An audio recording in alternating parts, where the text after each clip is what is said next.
আগে মানুষ অন্ধকার রুমে ঘুমাতে ভয় পেত, কিন্তু এটা ইদানিং একটা ট্রেন্ড হয়ে গেছে। অন্ধকার রুম ছাড়া নাকি ভালো লাগে না। যাদের অন্ধকার রুম পছন্দ, আজকের গল্পটা তাদের জন্যই।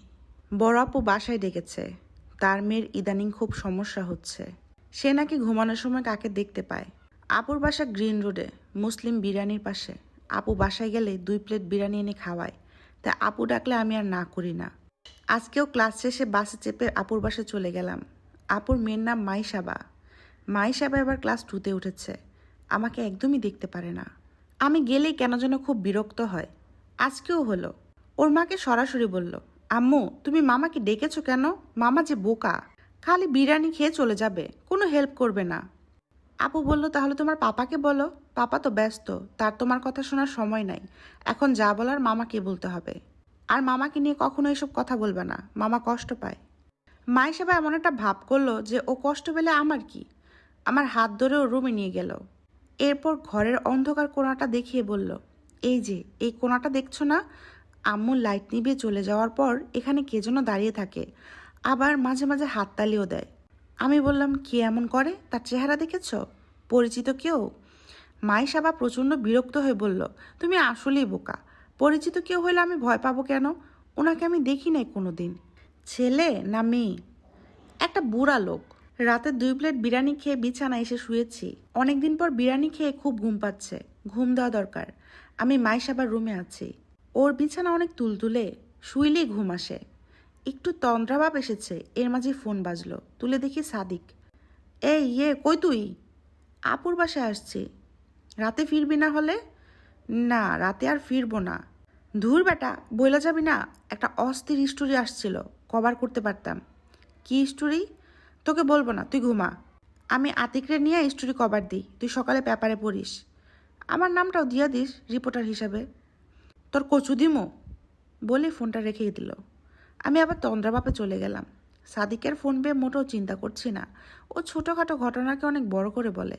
একবার ক্যাম্পাসে কুকুরটা বাচ্চা দিল, ও এমনভাবে আমাকে বলে কই নিয়ে গেল, আমি তো ভাবলাম কি না কি হয়ে গেছে। গিয়ে দেখবো কুকুরের বাচ্চাগুলোর মাথার একটার বদলে 3টা। গিয়ে দেখলাম না, এমন কিছুই না, একদম সাধারণ 2টা কুকুরের বাচ্চা। তাই ওর স্টোরি নিয়ে টেনশন করার কিছু নাই। আর মাইশাবার ব্যাপারটাও নর্মাল, আপুকে বুঝাই দিয়েছি। আপুকে সরাসরি বলছি, দেখো আপু, আমাদের কত বছর বয়সে আব্বু আম্মু আমাদের আলাদা রুমে শুতে পাঠিয়েছে। তোরটা জানি না, আমি তো 12 বছর বয়সে আব্বু আম্মুর সাথে শুইতাম। আর তুই এই বাচ্চা মেয়েটাকে আলাদা শুতে পাঠাস? আপু আমতামদা করে বলল, আরে তুই বুঝিস না, আমাদের এখনকার বাচ্চাদের মধ্যে অনেক তফাৎ আছে, ওরা এখন সব বুঝে।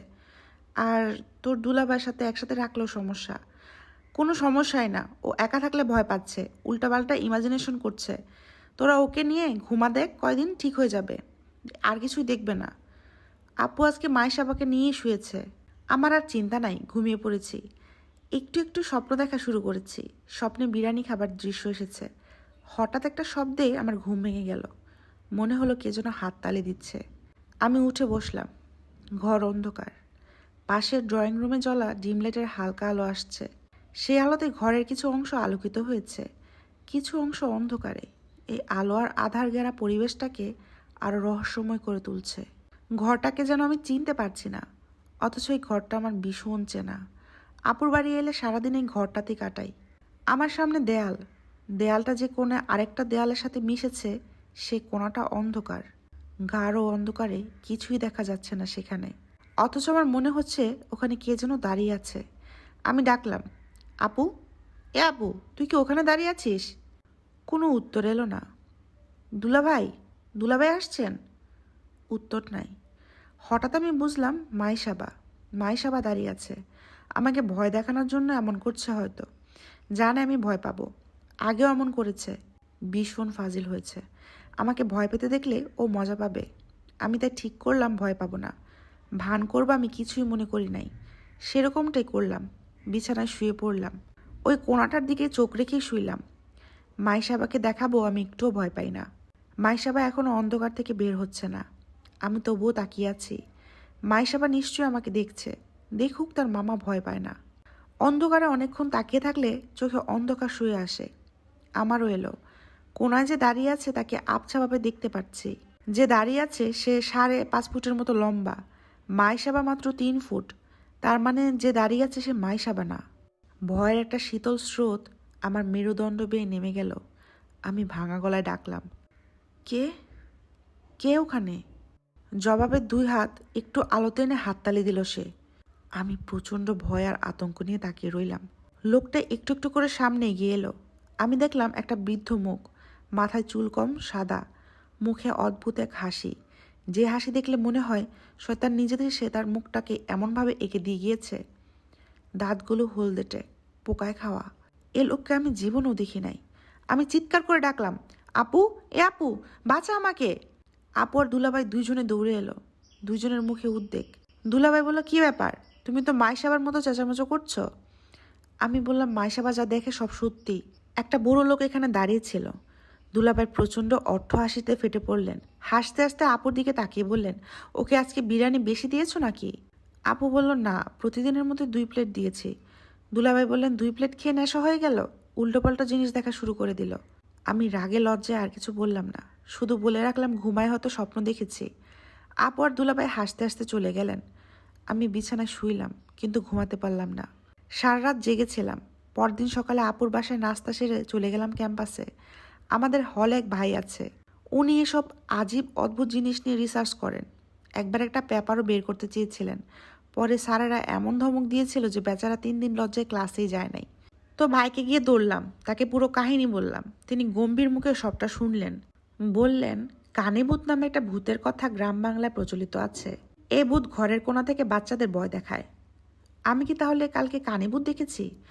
জানি না, দেখতেও পারো, তবে আমার মনে হয় তুমি আসলে ঘুমায় পড়ছিলা। ঘুমে ওই ভাগ্নির বলার কথাই গল্পের স্বপ্ন দেখছো আর কি। এরকম কেন মনে হলো ভাই? কানিভূত বাচ্চাদের ভয় দেখায়, বললাম না? তুমি কি বাচ্চা? ভাইয়ের যুক্তি মেনে রুমে চলে এলাম। সাদিক এখনো ফিরে নাই। আমি আর চোখ মেলে রাখতে পারছিলাম না। সারা রাত ঘুমাই নাই। বিছানায় শুয়ে ঘুমিয়ে পড়লাম। এক ঘুমে সন্ধ্যা। সাদিক এলো রাতের বেলা, বেশ ক্লান্ত। কই ছিলি জিজ্ঞেস করতে বলল, স্টোরিটা কভার করতে গিয়েছিলাম। পুরো ডায়মন্ড মিস করছস ভাই, এই জিনিস বাংলাদেশে আর ঘটেই নাই। 2 মিনিটে এই নিউজ ভাইরাল হয়ে যাবে। সাদিক রিপোর্টটা লিখতে বসলো ল্যাপটপে। আমি রাগ করে বললাম, এত সাসপেন্স রাখছিস কেন? বইলা দে আসল কাহিনী, বললে তো সমস্যা কোথায়? সাদিক বিরক্ত হয়ে তাকিয়ে বলল, তুই একটা বিরক্তিকর প্রাণী, এটা জানোস? আচ্ছা বলতেছি, কিন্তু এর বিনিময়ে আমাকে পিৎজা খাওয়াবি কালকে। খাওয়াবো? তুই তো জানিস আমার বাসার অবস্থা ভালো না। আব্বা রিটায়ার্ডের পর অসুস্থ হয়ে গেছেন। ছোট বোনটারও বিয়ে দিতে হবে, একটা চাকরির খুব দরকার। এই রিপোর্টটা যদি ভালো মতো ক্লিক করে, তাহলে আজকালকার খবরের পার্ট টাইম রিপোর্টার হিসেবে আমার চাকরি কনফার্ম। পার্ট টাইম থেকে ফুল টাইম হতে বেশি সময়ও লাগবে না। এইসব কথা আমাকে কেন বলছিস? বলছি যাতে আমার এই রিপোর্টটার ব্যাপারে তুই আর কাউকে না জানাস। 3-4 দিন খেটেছি রিপোর্টার পিছনে, আজকে ফাইনাল প্রুফ পেয়েছি। এই নিউজ ক্লিক করবেই। আমি জানি আমি বাদে আমাদের বেসমেটদের 2-3 জন এই ব্যাপারে কিছুটা আঁচ করতে পেরেছে, কিন্তু ওরা পুরো খবর পায় নাই। পুরো খবর আমি জানি। প্লিজ তুই এই ব্যাপারে কারোটা বলিস না। বলদ নাকি? এসব কথা আমি কাকে বলবো? তুই ভনিতা রেখে আসল কথা বল, বেশি দেরি করলে পিৎজায় পাইনাপেল দিয়ে দিব। আচ্ছা বলছি, কয়েকদিন ধরে ঢাকা শহরে কতগুলো মানুষ শেষ হচ্ছে আর কি। পেপারে আসছে, কিন্তু মানুষগুলো গুরুত্ব দিচ্ছে না। মানুষ এখন এইসব ঘটনাতে ব্যাপারগুলোতে কেন জানি গুরুত্ব দেয় না। এসব ব্যাপার পুরোপুরি ডাল ভাত হয়ে গেছে। কে কারে শেষ করলো, কে কারে নিয়ে পড়ে আছে, এগুলো কোনো কিছু উঠে না। জানি, এরপরের কাহিনী বল।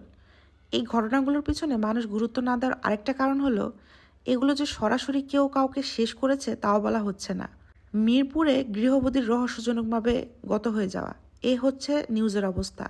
দেখা গেল বউ বাসায় একা ছিল, সকালে জামাই ঘরে এসে বউকে গত অবস্থায় পেয়েছে। কেউ যে তাকে শেষ করেছে তার কোনো আলামত নেই। প্রাথমিকভাবে জামাইকে সাসপেক্ট করা হয়েছে, এই হলো ঘটনা। এর ফলো আপ করে আর পাওয়া গেল না। ফলো আপ করার মতো কিছু থাকে না।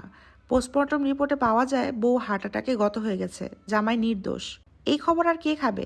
তাই খবরগুলো তোরা পাস না। অর্ডিনারি ব্যাপার, তাই না? একটা মানুষ তো হার্ট অ্যাটাকে গত হয়ে যাইতেই পারে, সমস্যা কোথায়? তবে সমস্যা একটা আছে, এটাই তোকে বলতেছি।